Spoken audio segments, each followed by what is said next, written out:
Now at 10, Weir, Kansas residents gathered together earlier today to honor veterans at the St. Anthony Cemetery. Plus, the SEK Humane Society hosts a pet ornament decorating event for local children.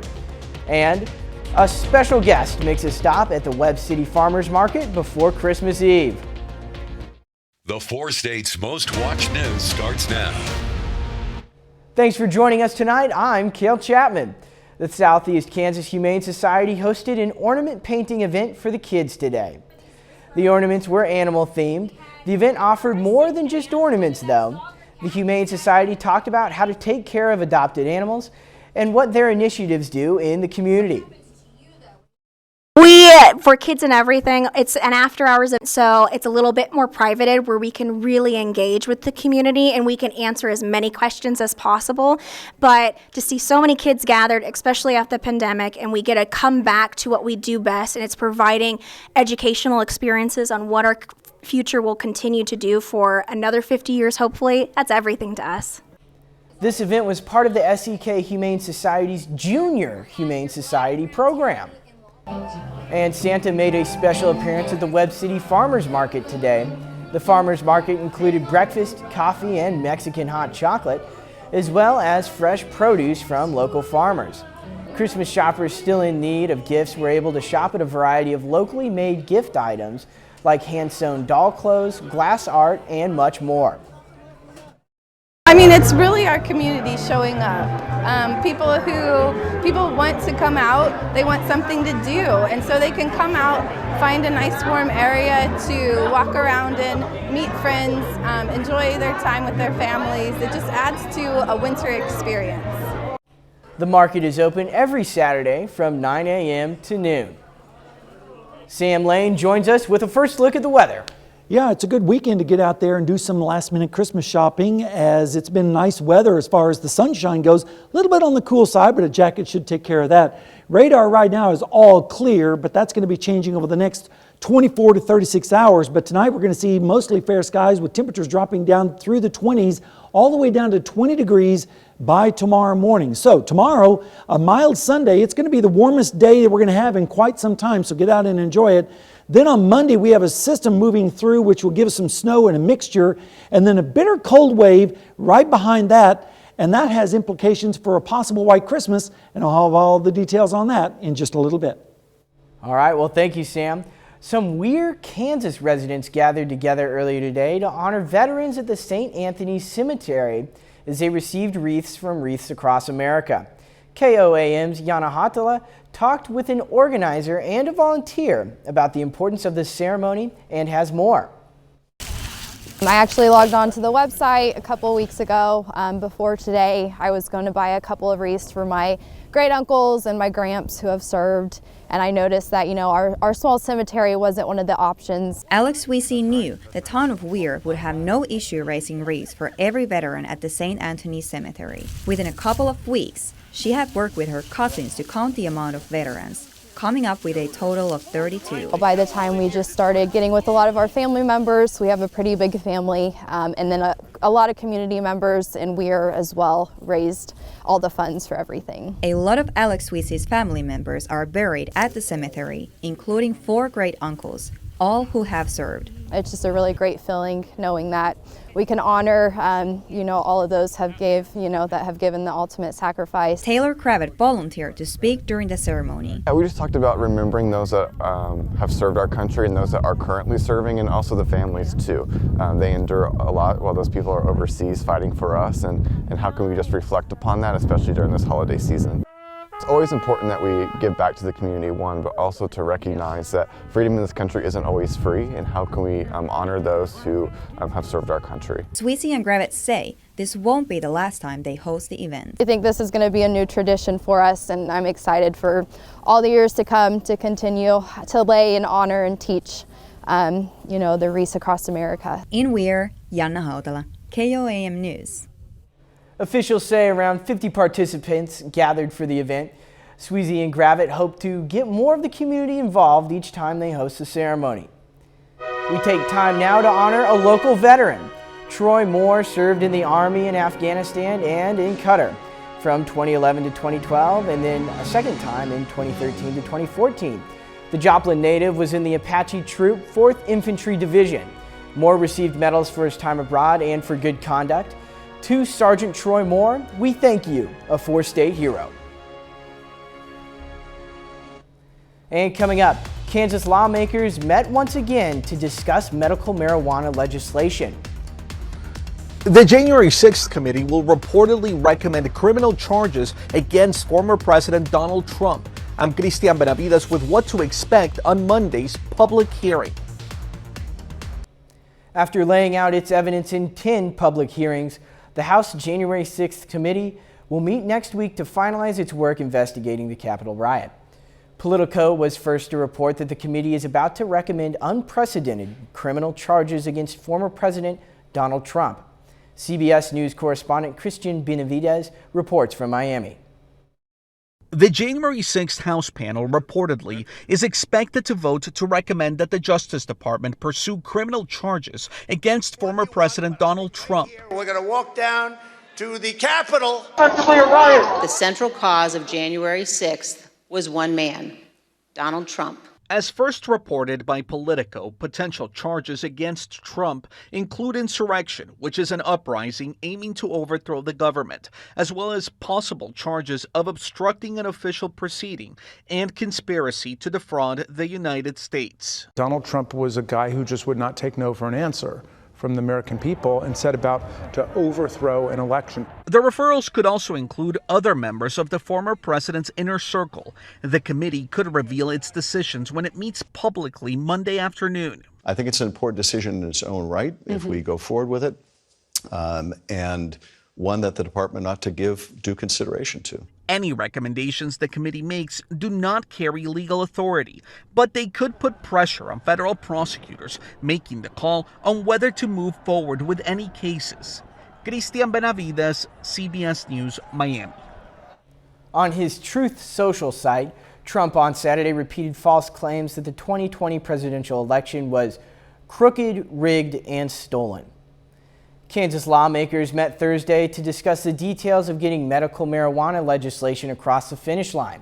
The Special Committee on Medical Marijuana brought data and research to respond to concerns brought up previously. Those included possession limitations, potential state revenue, and compliance with other government policies and programs.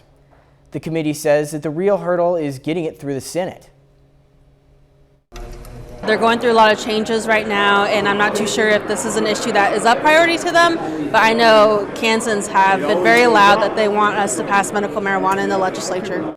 The Kansas House passed a medical marijuana bill last year, but it fell short in the Senate. The deadly toll of the opioid epidemic and the flu continues to sweep the nation. Michael George has a look at the week's top health stories. It was another week of high flu activity across the country. The Centers for Disease Control says cases may be declining in some areas, but so far this season there have been at least 15 million illnesses, 150,000 hospitalizations, and more than 9,000 deaths from flu.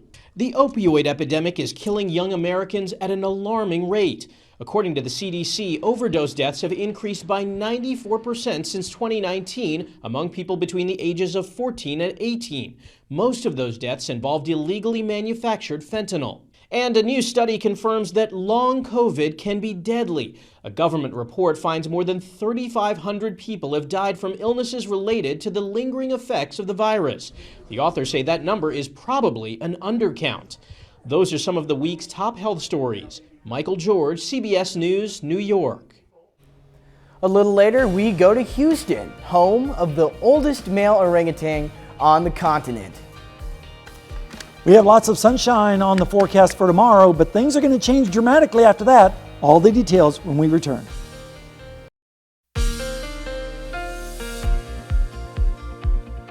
We had lots of bright sunshine across the 4 states today. It was a little bit on the chilly side, though, with those winds. And that's going to be the case again tomorrow. Lots of sunshine and a little bit warmer, but you better enjoy it because things are going to dramatically change in our forecast. Right now, though, down in Indigo Sky Casino and Resort in Seneca, Missouri, pretty nice night. A little bit on the chilly side, but wear a jacket, shouldn't be a problem. This afternoon we made it up to 37 in Joplin after starting out at a cold 24. This of course was 10 degrees below normal on the high and 4 degrees below on the low. So it was a chilly day across the area. And radar right now is all clear. Nothing really showing up right now, but that's going to be changing as well. In about 36 hours, we're going to see dramatic changes. Temperatures right now across the region are generally right at or below freezing.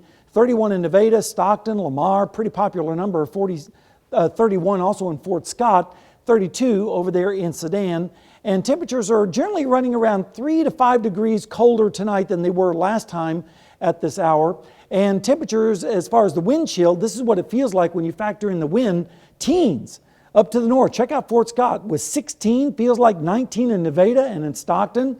Feels like 29 in Neosho, 24 in Veneta right now, and that's because the winds are still around 5 miles per hour right now. Now tomorrow we're going to see the winds increasing out towards the west, especially in western Kansas, where they could see winds over 20, 25 miles per hour. Here around 10 miles per hour, so it's going to put a little bit of a nip in the air. And in fact, here's a look at the future feels like tomorrow. If you're heading out to church, we're going to be feeling like it's in the teens, especially up in the northwestern sections, and then closer to 30 down to the south in Bella Vista. And tomorrow afternoon, with temperatures in the 40s, it's going to feel like it's in the mid-30s out there because of that wind chill. And that will continue right on into Monday morning when we have a wave of precipitation move up from the south and west. Joplin right now, we're sitting at 27 degrees. The wind is currently calm, so as a result, it feels like 27. The dew point is 13, and the humidity is at 56%. Rain chances are going to be pretty much nil tomorrow, but then as we go through Sunday night into Monday morning, that's when the snow chances really start to dramatically increase across the area. Temperatures tonight are going to be very cold, of course, especially up to the north with lows in the teens, 20s elsewhere, including the metro area, and a little bit warmer down to the south, but still pretty cold in Benton County with a temperature of 21. Then tomorrow afternoon, a warm front moves through, but it's not going to really feel all that warm, with temperatures in the mid-40s and a feeling like in the 30s with those southerly winds, and generally warmer down to the south in Oklahoma. Then as we go into Monday morning, here comes that storm system moving up from the south and west, spreading bands of snow across our area, especially around the commute time. So be aware of that. It doesn't look like it to be a major event, but there could be some accumulations across our area, especially up towards the north and west. Then by Monday afternoon, this all moves out and temperatures rebound into the 40s in Oklahoma, but then a cold front moves in from the north and west, dropping our temperatures back down into the 20s by Tuesday morning, and the really mother load of cold air is going to be behind that on Thursday. Snowfall amounts, generally around an inch or less in the metro area, higher amounts to the north and west. We'll keep an eye on that and we'll update that map for you as needed.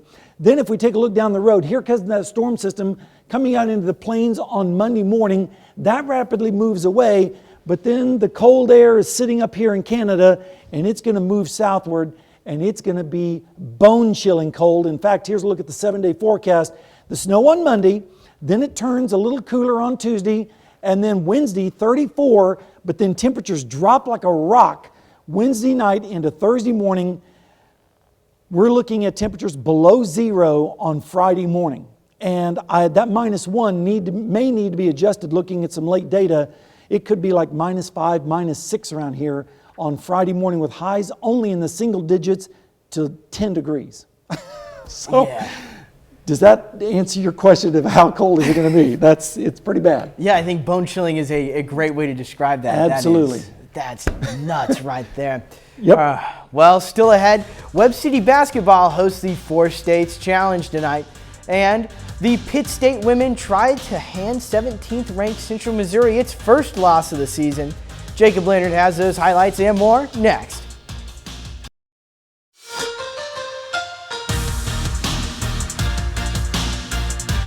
The Pittsburgh State Gorillas are at home tonight for a conference doubleheader against Central Missouri. On the women's side, it's a big opportunity for the Gorillas facing the undefeated 17th ranked Jennies. And the Gorillas are 8-2 coming into this one, while the Jennies are 7-0. Early on, nice cut from Tristan Gegg. She hits the floater in the lane. Gegg scores 15 tonight. Then freshman Harper Schreiner in transition. Nobody stops the ball. Schreiner straight to the rim. The final seconds of the first. Grayson Holden for UCM beats the buzzer with a 3. Jenny's up 5 after 1 and 8 at halftime. Grace Pyle takes over the third quarter. 3 from the top of the key for Pyle. Then she's driving here. Bucket and the foul. 16 points in the third quarter alone for Pyle. Pitt State within 2 going to the fourth. But for Central Missouri, Brooke Littrell, there's a reason she's an All-American. 31 points, 18 rebounds for Littrell. Central Missouri hangs on to beat PSU 82-75. I think there's good. I think there's bad. You don't win very many games when you turn the ball over in crucial moments, and I think if we all just take some time, reflect on those key moments that could have changed the course and fix those, I think that'll help us in big games coming up after break. We did some good things. Just have to be just a little bit better, and I feel like we can make that turn. After that, the Pitt State men hit the floor against UCM, trying to get back to 500 in MIAA league play. They were pretty good early. Great pass from Quentin Hardrick to Calvin Polina. Polina works and finishes. RJ Forney steps out, open for 3, knocks it down. Forney hits 3 threes tonight, finishes with 9 points. Hardrick again with a beautiful pass, finds Mr. Pittsburgh, Marquis English. 10 points, 8 rebounds for English. Gorillas open on a 17-5 run. English working on the block now, fires a pass to Tane Prichter. He gets up and jams at home. Pitt State had a 17-point first half lead, but disappears in the second half. Mules rally to knock off PSU 64-62. Today is the Four States Challenge at Webb City High School. There are 5 games today featuring 10 teams from Kansas, Missouri, and Arkansas. Now this afternoon, Carthage Tigers in action in Webb City against Parkview. Good start for Carthage. Clay Kinder knocks down the 3 for the first basket of the game. He scores 11 for Carthage. And check out Britt Coy. Nice fake, pull-up jumper good. Coy scores 13 tonight for the Tigers, but they're down 1 after the first. On to the second quarter now. Desaya Green, 3 from the far side. 13 for Green in the first half for Parkview. Carthage sticks around. Nice move and lay-in for Max Templeman. Templeman leads Carthage with 15. And the game was close until the fourth, but Parkview closes strong. Vikings outscore Carthage 17-8 in that quarter. The Vikings knock off Carthage 60-50. After that one, the home team, Webb City, faces Monette, trying for their 3rd straight win. The Cardinals do get it done in that one, 64-55. Joe Adams leads Webb City with 21 points, including going 5 for 9 from 3. Finally, Division I men's action here, big one today between 2 big-time programs. 14th ranked Indiana and Lawrence today, facing the 8th ranked Jayhawks. KU blew them out, 84-62. Grady Dick leads the way for Kansas with 20 points, 6 rebounds, and 5 steals. I actually got to watch the early part of that game, so you got off to a really good start. Anytime you can win by whatever that spread was, more than 20 against another top 15 team, you got to feel good about where you're at. Oh, for sure. You know, up in Lawrence, you're having a great time with that one. Well, we'll be right back with some more news after this. Rudy Valentino, the orangutan, reached an important milestone at the Houston Zoo this month. He's outlived all his orangutan counterparts kept in captivity on this continent, according to the Houston Zoo primate zookeeper Chica Hine. So Rudy is actually a pretty special guy. He's been at the Houston Zoo since 1978, so he's lived here almost his entire life. He is the oldest male orangutan in North America. He just turned 45 years old last week, so we're very proud of that milestone for him, and he's doing great and he's living a great life, and he likes to come outside every day and spend some time outside with Kelly. He also loves attention from all of his keepers inside. He's a really great guy and we're really lucky to have him. Yeah, well, I kind of wish that I was in Houston for some of that weather. Well, it's going to get cold in Houston, too. It's a good thing he's got some fur because it's going to be cold all the way down into central Florida with this Arctic outbreak that's coming. First, we have to deal with the snow on Monday, around a trace to 2 inches possible across our area. But then the bottom falls out Wednesday night into Thursday with temperatures dropping all day with more snow. -1 on Friday morning. That actually may be conservative. It could actually be colder than that on Friday morning, and then it continues right on through the holiday with temperatures only in the teens. Yeah, I mean, that's just frigid. Leonard, what's going on with sports? Chiefs, Texans, noon tomorrow. Chiefs 14-point favorites. All right, heck yeah. Well, that's our time for tonight. Thanks for making us a part of your night.